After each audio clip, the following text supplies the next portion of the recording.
बहुत सारे बिजनेस के फाउंडर्स मेरे से कहते हैं कि जब हम ऑफिस में होते हैं तब तो काम बढ़िया चलता है, बट जब कभी हम बाहर चले जाते हैं, ऑफिस में नहीं होते, उसके बाद हमारा काम बढ़िया नहीं चलता है। पीछे से कोई टाइम पे नहीं आता है, रिपोर्टिंग नहीं होती है, धंधे में उतनी ग्रोथ नहीं आती है। जब मालिक बैठता है तो धंधा तेजी से ग्रोथ करता है, बट जब नहीं होता तो धंधा तेजी से ग्रोथ नहीं करता। आज की वीडियो के अंदर मैं आपको एक्सप्लेन करूंगा कैसे आपको विदाउट योर प्रेजेंस अपने ऑफिस को मेंटेन रखना है, कंटिन्यूसली चलाना है, ग्रोथ स्टेज की तरफ लेके जाना है विद ऑटोमेशन। तो ये वीडियो में डिटेल चीज आपको बताने वाला हूं, बहुत जरूरी वीडियो आपके लिए होने वाली है। देखो फ्रेंड्स, अगर आपको धंधे को बड़ा करना है ना और बिना ऑफिस जाए 200% ग्रोथ करनी है तो इस वीडियो को पूरा अच्छे से एंड तक देखना। क्योंकि देखिए, जब आप ऑफिस में होते हैं तब एम्प्लॉयज एक्टिव रहते हैं, लैपटॉप चालू रहते हैं, फोन सब उठाते हैं, क्लाइंट के फॉलोअप चलते हैं, पर जैसे ही आप बाहर निकले, लोग 11-12 बजे आ रहे हैं, कोई 2-2 घंटे के ब्रेक पे जा रहा है, फिर 5-6 बजे बैकपैक करा ऑफिस से निकल गए, कोई अकाउंटेबिलिटी आपकी कंपनी के अंदर आती ही नहीं है। इसका मतलब ये नहीं कि लोग गलत है, टीम यूजलेस है। इसका मतलब है आपने अच्छे से सिस्टम को तैयार नहीं करा है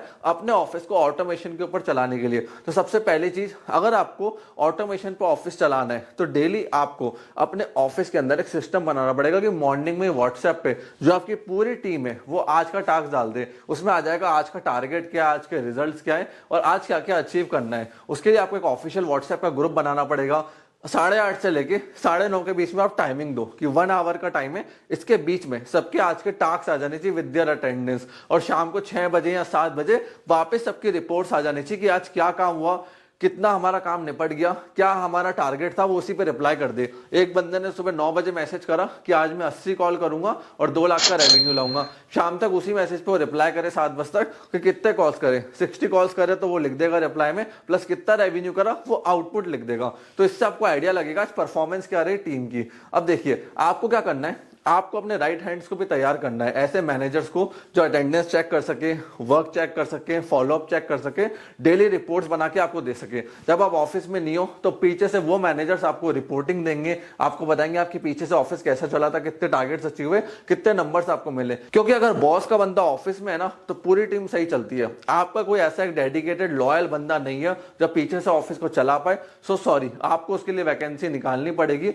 उसके बिना आप ऑफिस ऑटोमेशन में नहीं चला पाओगे। आप बैठे हो दुबई के अंदर, आपको ऑफिस है इंडिया के अंदर, अब हर बार तो आप कैमरा चेक नहीं करोगे, फोन नहीं करोगे कि एम्प्लॉय को कि भाई ये क्या कर रहा है, वो क्या कर रहा है, इसका काम हुआ है नहीं हुआ। आपको खाली एक बंदे को फोन करना है, उसकी क्लास लगानी है कि भाई तुम्हें पूरा काम दिया था कि 12 घंटे जब ऑफिस चल रहा है तो स्ट्रिक्टली चलना चाहिए, एम्प्लॉयज टाइम पे आने चाहिए, आउटपुट हमें मिलना चाहिए। तो आप उस बंदे के पीछे पड़ोगे। इसलिए आपको एक हेड ऑफ ऑपरेशन और एक ऐसा हेड चाहिए जो आपके पीछे से पूरे ऑफिस को रन कर पाए, स्मूथली चला पाए।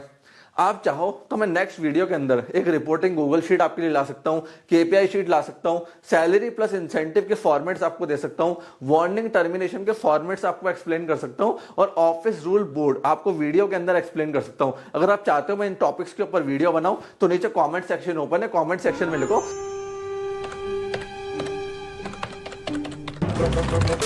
मैं डेफिनेटली इनके ऊपर वीडियोस बनाऊंगा। अब देखो, एम्प्लॉय काम करता कैसे, 2 चीजों से, fear of loss, greed of gain. अगर उसको दिख रहा है मेरी फिक्स सैलरी जाएगी, पेनल्टी लग जाएगी, इंसेंटिव चले जाएंगे, ग्रोथ चले जाएंगे, तो आदमी भागता है। और ग्रीड ऑफ गेन क्या है, भाई आज मुझे 50,000 मिल रहे हैं, मुझे 1 साल बाद 60,000 पे जाना है, इस महीने इंसेंटिव कमाना है, प्रमोशन चाहिए, तो एक तो ग्रीड से भागेगा और एक फियर से भागेगा। ये 2 चीजें आपको अपने एम्प्लॉयज को, टीम मेंबर्स को दिखाना आनी चाहिए अगर आपको एक्सपेंशन और ग्रोथ के लिए जाना है। देखिए, इसके लिए आपको क्या करना है, best performer, worst performer, 2 category बांटनी पड़ेगी। जो अच्छा परफॉर्म कर रहा है उसको मंथली बोनस, वीकली बोनस, जो खराब कर रहा है उसको warning, salary cut, incentive cuts, ये आपको करना पड़ेगा। जो अच्छा परफॉर्म करे उसको इंसेंटिव्स बांटते जाओ, वो और अच्छा परफॉर्म करेगा। जो गलती कर रहा है उसको पेनल्टी मार्क करते जाओ ताकि वो गलती आपके ऑफिस से हटे।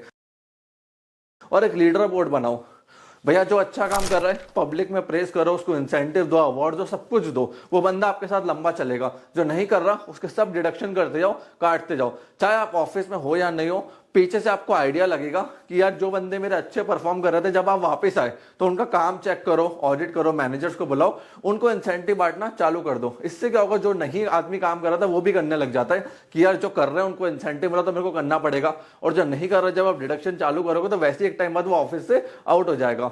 अब आपको क्या करना है, हमेशा सरप्राइज विजिट्स ऑफिस में रखने। कभी आप 11 बजे आ सकते हो, 1 बजे आ सकते हो, 4 बजे आ सकते हो, 5 बजे आ सकते हो, एकदम अनसर्टन टाइम पे हो, काम चेक करना चालू कर दो। जो करता रहेगा अपना कंटिन्यूसली काम, उसका काम सामने दिख जाएगा। जो चोर होगा उसकी चोरी पकड़ में आ जाएगी। हमेशा फियर भी रहेगा, बॉस कभी भी ऑफिस के अंदर आ सकते हैं। तो ये चीज ध्यान रखना, आपके ऑफिस के आने का और जाने का टाइम समय किसी को पता नहीं होना चाहिए। इस चीज को माइंड में रखना अपने। और देखो, अगर आपका ऑफिस बिना आपके नहीं चल पा रहा, ऑटोमेशन नहीं है, तो आप भी एक जॉब के अंदर हो, फ्यूचर ग्रोथ नहीं कर पाओगे, नए मार्केट के अंदर नहीं जा पाओगे, नया मार्केट एक्सपेंशन और बड़ा धंधा नहीं बना पाओगे। छोटा ऑफिस छोटा धंधा करके खत्म हो जाओगे। अब देखो, अगर आपको बड़ा धंधा बनाना है तो टीम का स्ट्रक्चर बनाओ। एक बॉस मैनी सोल्जर्स, उसके अंदर आर्मी चल रही है पूरी। देखो, आपका काम है स्ट्रैटेजी बनाना, कंट्रोल रखना। आपके अंदर आएगा मैनेजर, मैनेजर पूरी टीम चलाएगा। मैनेजर के अंदर होंगे एग्जीक्यूटर्स। आपको एग्जीक्यूटर लेवल पे मीटिंग नहीं रखनी है, आपको मैनेजर लेवल पे रिपोर्टिंग लेनी है। एग्जीक्यूटर से रिपोर्टिंग लेंगे मैनेजर्स, मैनेजर्स आपको रिपोर्टिंग देंगे। तो हमेशा मैनेजर के पीछे पड़ना है कि आउटपुट क्यों नहीं आया। जब तेरी सैलरी अच्छी है, टारगेट्स अच्छे हैं, तो तूने आउटपुट लाके क्यों नहीं दिया। एम्प्लॉयज आपसे डायरेक्ट बात नहीं करेंगे, सब कुछ मैनेजर से होकर आएगा। आप सिर्फ डिक्टेशन दोगे, डायरेक्शन दोगे। इससे आपका 70 से 80% टाइम सेव होगा।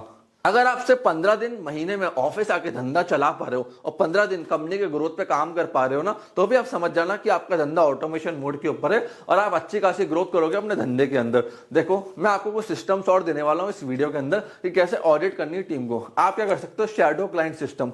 अपने सीआरएम पे फोन लगवाया फ्रेंड से, उसने कॉल करा, फेक कॉल होती है, अननोन नंबर से आएगा। उससे आपको आइडिया लग जाएगा टीम हैंडल कर रही है नहीं कर रही, मैनेजर रिस्पॉन्स कर रहा है नहीं कर रहा, सर्विस सेल्स वाले काम कर रहे हैं नहीं कर रहे, कौन सा बंदा उसको सबसे पहले हैंडल कर रहा है, लीड कैसे हैंडल हो रही है। इससे आपको आइडिया लगता रहेगा। तो हर 1-2 महीने में फेक कॉल करवाना बहुत ज्यादा जरूरी है। दूसरा, सरप्राइज विजिट्स। कभी भी 2-3 दिन, 1 दिन में ऑफिस पहुंच जाओ, लैपटॉप वर्क सब कुछ चेक करना चालू कर दो, सबको प्रोडक्टिविटी मालूम पड़ेगी और टीम में फियर बिल्ड होगा। गलत काम करेंगे तो पैसे कटेंगे, अच्छा काम करेंगे तो अवार्ड्स मिलेंगे। और देखो, एक आपको ट्रुथ बताता हूं, don't be a sweet boss. आपको आइसक्रीम नहीं बेचनी है। स्टीव जॉब्स की फिलॉसफी समझो। स्टीव जॉब्स कहता था, भाई मेरे को आउटपुट चाहिए, मेरे को एप्पल चलाना है। एप्पल $3 ट्रिलियन की कंपनी है, सारे लोग उस कंपनी के अंदर काम करते हैं। इलॉन मस्क दुनिया का सबसे गंदा डिक्टेटर है। वो एम्प्लॉयर ऐसा है कि अगर प्रोजेक्ट रिपोर्ट पसंद नहीं आती ना, एम्प्लॉय के सामने फाड़ के कचरे के डब्बे में फेंकता है, उसके मुंह पे मारता है, सीधा गेट लॉस करता है। उसको किसी ने नो बोल दिया, काम समझ नहीं। एक दिन वो फैक्ट्री में पहुंच गया था, उसका इंजीनियर काम नहीं कर रहा था, बस चाय पी रहा था, कॉफी पी रहा था वहां बैठ के।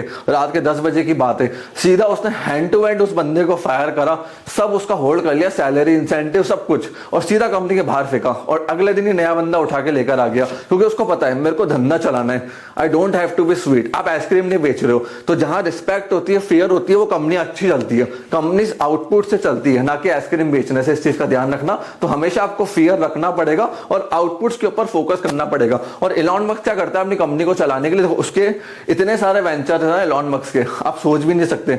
आप एक ऑफिस चला रहे हो ना, वो मल्टीपल कंट्रीज के अंदर मल्टीपल धंधे चला रहे हैं। वो ऐसे ऐसे धंधों के अंदर घुस चुका है, आप सोच भी नहीं सकते। वो क्या करता है, सिर्फ आउटपुट पूछता है। भैया सेल्स का ये मत बताओ, आज हमने इतना कॉल करा, ये करा वो करा। रेवेन्यू आउटपुट क्या है? अगर मेरे को $50 बिलियन की सेल्स चाहिए तो बताओ कितनी अचीव हुई है, कितना अचीव करना बचा है। मार्केटिंग में लीड्स कितने है, मार्केटिंग में क्या चल रहा है, एचआर का आउटपुट क्या है। वो हर टीम लीडर से अपना आउटपुट पूछता है। उसका क्लियर है कि भैया मेरे को आउटपुट चाहिए। मैं बहुत सारे पॉडकास्ट इलॉन मस्क के देखता हूं, काफी सारे उनको सुनता हूं, उनसे अंडरस्टैंडिंग लेता हूं, तो वो एक ही चीज बोलता है, मेरा जो लीडर है मुझे उससे सिर्फ आउटपुट का नंबर चाहिए। हर चीज को वो नंबर में ले आता है। मेरा टीम लीडर मेरे को आउटपुट दे रहा तो सब बढ़िया। इवन विद जेफ बेजोस, उसके मैंने बहुत सारे पॉडकास्ट सुने, वो एक ही चीज बोलता है, मेरे को ये मत बताओ ये करना है वो करना है, सिंपल है, मेरे को ईमेल कर दो कि नेक्स्ट टारगेट क्या है, रिपोर्ट बनाओ कि सेल्स में टारगेट अचीव करना है, एचआर में ये करना है, ग्रोथ में ये करना है, नए प्रोडक्ट के अंदर लेकर आने, प्लस जो फेलियर हुई उनसे क्या सीखा, हम नेक्स्ट टाइम कैसे इंप्रूव करेंगे और नेक्स्ट टाइम हमारा क्या होगा। बस ये सारी चीजें वो पूछता है और उसके अलावा कुछ नहीं पूछता।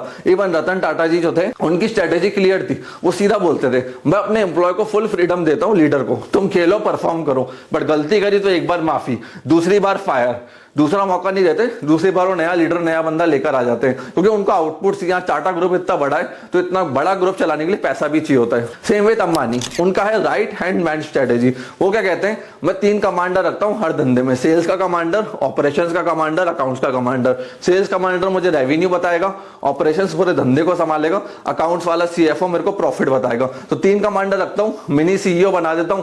उसके बाद डेलीगेट कर देता हूँ और फिर नया धंधा चालू कर देता हूँ। नरेंद्र मोदी जी कहते हैं कि मेरा विजन और मेरा रिपीटेशन बहुत क्लियर है, मैं एक बात को 100 बार रिपीट करता हूँ और हर जगह इलेक्शन जीत के आ जाता हूँ। आज तक कोई भी इलेक्शन हारा नहीं है। अब देखो, मैं किसी पार्टी से बिलोंग नहीं करता हूँ, ना कांग्रेस ना बीजेपी, बंदे की बात कर रहा हूँ। बंदे में दम है। कहाँ रोड पे चाय बेचता था, उसके बाद एमएलए बना, फिर सीएम बना, अब पीएम बना, और उसके बाद भी देखिए राजस्थान में, गुजरात में, दिल्ली में अपने दम पे इलेक्शन जीत के आया। तो बंदे में दम है, बंदे की बात करनी चाहिए। कुछ नहीं था, आज सब कुछ बना दिया। तो आपके अंदर दम होगा तो आप भी एम्पायर बना जाओगे। और अगर आपको सेल्स की ऐसी स्ट्रैटेजी चाहिए या टीम की स्ट्रैटेजी चाहिए तो मैं आपके साथ शेयर कर दूंगा कि सीईओ का कंट्रोल पैनल कैसा होना चाहिए, लीडर बोर्ड सिस्टम कैसा होना चाहिए, डिपार्टमेंट के केपीआई कैसे होने चाहिए, राइट हैंड मैन एसओपी कैसे होनी चाहिए, विजन बोर्ड ऑफिस का कैसे आपको डिजाइन करना, नीचे कमेंट्स करना। नेक्स्ट वीडियो में उसी के ऊपर लेकर आऊंगा। तो अपने ऑफिस में सेल्स को गेम बनाऊं, ट्रॉफी, कैश, फैम, भैया जो आउटपुट ला रहा है उसको भयंकर इंसेंटिव दो, फिर बंदा अपने आप भागेगा। इन्फोसिस की भी जो नारायण मूर्ति जो फाउंडर है वो कहते हैं एक तो हमने इंसेंटिव्स को अच्छा रखा है, प्लस रिप्लेसेबल सिस्टम बनाया है। भाई आदमी काम नहीं कर रहा, नेक्स्ट डे फायर, नया आदमी तुरंत स्पीड से लेकर आ जाएंगे। उसके लिए एसओपी लिखी होनी चाहिए, स्टेप बाय स्टेप प्रोसेस होना चाहिए, ट्रेनेबल प्रोसेस होना चाहिए। कंपनी अपने आप चलती है, कंपनी अपने आप स्केल करती है। माइक्रो मैनेजमेंट को 0 करो, मैक्रो मैनेजमेंट को 100% करो। माइक्रो नहीं घुसना, ऐसा लीडर मैक्रो जाना है। ये मत पूछो क्लाइंट ने क्या बोला, ये पूछो कितने क्लाइंट क्लोज हुए, कितना रेवेन्यू है, कितना आउटपुट मिला, कितना प्रॉफिट मिला, नेक्स्ट ग्रोथ क्या है, नेक्स्ट मार्केट क्या है। उससे आपकी कंपनी बड़ी बनेगी। तो आपको आउटपुट देखना है, प्रोसेस नहीं। ये हाई लेवल लीडरशिप की निशानी होती है, कोई ड्रामा नहीं। वही कंपनियां सबसे आगे जा पाती है। तो फ्रेंड्स, अगर आपको सारी एसओपी, सीईओ मैनुअल चाहिए, केपीआई चाहिए, शीट्स चाहिए कि मैं इनके ऊपर वीडियो बनाऊं, एक्सप्लेन करूं ये सारी शीट्स बनती कैसे, डिपार्टमेंट के केपीआई कैसे बनती है, तो कमेंट सेक्शन में लिख देना। मैं नेक्स्ट वीडियो डिटेल में उसी के ऊपर लेकर आऊंगा। आपने इस वीडियो को यहां तक देखा, हम लोग तय पर सपोर्ट दिया, उसके लिए धन्यवाद।